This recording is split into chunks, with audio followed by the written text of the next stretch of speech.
गुरुर्ब्रह्मा गुरुर्विष्णु गुरुर्देवो महेश्वरः गुरुरेव परम ब्रह्म तस्मै श्री गुरवे नमः। प्रश्न है कि वास्तविक गुरु कौन है? अति प्राचीन वैदिक शब्द गुरु है, जिसका अर्थ होता है जो अंधकार को दूर कर देते हैं। किंतु यह अंधकार दूर कर देने की बात बहुत बार हल्के रूप में व्यवहार भी होती है। यह अंधकार तो केवल मनुष्य के मन का अंधकार तो नहीं है, केवल आत्मा का अंधकार नहीं है, अर्थात त्रिस्तर में ही अंधकार है। त्रिस्तर माने स्थूल जगत में, मनोजगत में, आत्मिक जगत में, तीनों में ही अंधकार है। अतः गुरु अर्थात जो अंधकार को दूर कर देते हैं, उन्हें त्रिस्तरीय गुरु होना होगा।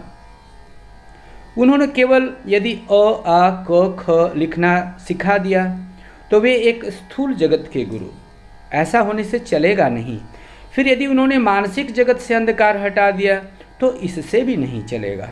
केवल आत्मिक जगत से अंधकार को दूर कर दिया तो भी नहीं चलेगा। वह तीन स्तर में, स्थूल जगत के सर्वस्तर में, मानसिक जगत के सर्वस्तर में और आध्यात्मिक जगत के प्रतिद्वेषणा में उन्हें अंधकार दूर करना होगा। अब देखें आध्यात्म जगत में। आध्यात्म जगत में वे ही गुरु हो सकते हैं जो अवलुंठित हैं। धूलि में लुंठित मानवता को ऊपर उठाकर उसे आत्मिक स्तर में ले आ सकें, आत्मिक उज्ज्वलता को उद्भासित कर सकें। अतः गुरु वे ही हो सकते हैं जो महाकौल हैं, अन्य कोई गुरु नहीं हो सकता। और इस आत्मिक स्तर पर गुरु होने के लिए उन्हें साधना के प्रत्येक अंग, प्रत्येक प्रत्यंग, प्रत्येक क्षुद्र बृहत अभ्यास सभी कुछ को जानना होगा, सीखना होगा और सिखलाने की योग्यता भी रखनी होगी। अन्यथा वे गुरु का पर्यायवाचक नहीं हैं, बल्कि इसे केवल मात्र महाकौल ही कर सकते हैं, अन्य कोई नहीं कर सकते। जिन्होंने अपने जीव तत्व को साधना के द्वारा उन्नीत कर शिव तत्व में स्थापित किया है, वे ही कौल हैं। और जो स्वयं करते हैं और दूसरों को उसके बारे में दिग्दर्शन कराने का सामर्थ्य रखते हैं, वे ही महाकौल हैं। अतीत में महाकौल शिव आए थे कृष्ण। गुरु होने के लिए महाकौल होना होगा। साधना जगत का अति सूक्ष्म विवेचन कर सभी वस्तु की जानकारी रखनी होगी। केवल इतना ही नहीं, उनको शास्त्र ज्ञान भी संपूर्ण रखना होगा। और शास्त्र ज्ञान अर्जन करने के लिए जिन सभी भाषाओं की जानने की आवश्यकता है, उन्हें भी जानना होगा। अर्थात उन्हें केवल साधना सिखलाने के लिए ही नहीं, वरन व्यवहारिक जगत के लिए भी संपूर्ण तथा चरम शास्त्र ज्ञान भी उनमें रहना होगा। और तभी ही वे आध्यात्म जगत के गुरु की श्रेणी में आएंगे, जो साधना अच्छी जानते हैं, दूसरों को सहायता भी कर सकते हैं, किंतु उनमें पांडित्य नहीं है, वैदुष्य नहीं है, शास्त्र ज्ञान नहीं है, भाषा ज्ञान नहीं है। वे आध्यात्मिक जगत के गुरु नहीं हो सकते। उन्हें तो थ्योरी को भी तो सिखला देना होगा। वैसा करोगे जैसा मैं कहूँगा। क्यों वैसा करोगे उसे भी तो बताना होगा। और इसी के लिए शास्त्र की उपमा की आवश्यकता पड़ती है। तुम लोग कह सकते हो फिर शास्त्र क्या है? हाँ, शास्त्र कहकर तुमने एक मोटी पुस्तक दिखला दी, ऐसा नहीं। शास्त्र माने शासनात् तारियत यस्तु सह शास्त्रः परिकीर्तितः। जो मनुष्य का शासन करता है तथा उसके परित्राण का पथ दिखला देता है, उसे शास्त्र कहते हैं। अतएव गुरु को शास्त्र में पंडित होना होगा, अन्यथा वे मानव जाति को ठीक विषय का ज्ञान नहीं दे सकेंगे। गुरु शब्द का दुरुपयोग हो जाएगा, जो वांछनीय नहीं है। शास्त्र माने जो वेद हैं वह नहीं, बल्कि जो मनुष्य को शासन के द्वारा त्राण का रास्ता दिखाए। शास्त्र माने जो मनुष्य को श्रेष्ठ पथ पर चलाएगा, जो मनुष्य को श्रेष्ठ पथ पर चलाएगा, जिस पथ का चलने से मनुष्य को रिद्धि सिद्धि की प्राप्ति होगी और कल्याण होगा। शासनात् तारेत यस्तु सह शास्त्रः परिकीर्तितः। अब यह शासन क्या है? कैसा शासन? शासन का माने जुर्म नहीं, ऐसा नहीं। शासन माने क्या? पनिशमेंट नहीं, वह भी नहीं। शासन माने क्या? एटोनमेंट अर्थात प्रायश्चित, वह भी नहीं। शासन माने वही शासन जिसे शास्त्र अनुशासन कहकर स्वीकार करता है। अनुशासन क्या है? हाँ, हितार्थे शासनम इति अनुशासनम। कल्याण के लिए जितना शासन किया जाता है उतनी ही, और कल्याण के लिए जो शासन किया जाता है उस विशेष शासन को कहा जाता है अनुशासन। आध्यात्म गुरु को जिस तरह अपनी साधना स्वयं जाननी होगी और दूसरे को उससे बतलाने का सामर्थ्य रखना होगा, शास्त्र का पूरा ज्ञान रखना होगा, भाषा का पूरा ज्ञान रखना होगा, पांडित्य वैदुष्य सब कुछ ही रखना होगा, और उसी के साथ ही साथ और भी गुण होना चाहिए। क्या क्या गुण? हाँ, निग्रहानुग्रहे सक्तो गुरुरित्याभिधीयते। शासन करने का सामर्थ्य रखना होगा और प्रेम का, स्नेह, ममता करने का, आशीर्वाद करने का भी सामर्थ्य रखना होगा। केवल शासन ही किया, प्रेम नहीं किया, ऐसा नहीं चलेगा। एक साथ दोनों ही किया, प्रेम नहीं किया, ऐसा नहीं चलेगा।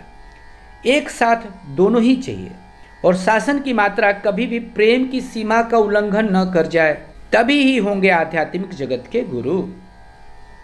किंतु गुरु केवल आध्यात्म जगत में होने से नहीं चलेगा। मैंने इसके पहले कहा है कि गुरु को त्रिस्तरीय गुरु होना होगा। अब आध्यात्म जगत में गुरु होने पर उन्हें संपूर्ण आध्यात्म विज्ञान जानना होगा। किस तरह से जीव परम पुरुष के साथ संयुक्त होगा, अथवा जीव किस तरह परम पुरुष के साथ मिलकर एकाकार हो जाएगा, किस तरह से गंगा वंगोप सागर में मिलकर एक हो जाएगी, इस हद तक विज्ञान भी उन्हें सम्यक रूप से जानना होगा। नहीं जानने पर वे सिखलाएंगे कैसे? और यह विज्ञान कौन जानते हैं? इस विज्ञान को केवल परम पुरुष ही जानते हैं, क्योंकि उन्होंने ही तो सब कुछ बनाया है। वे इंद्रियों के भी करता हैं, वे तन्मात्राओं के भी करता हैं। उनकी जो इच्छा होगी वही कर सकेंगे। वे करते नहीं हैं, असल में करना हुआ उनका चिंतन।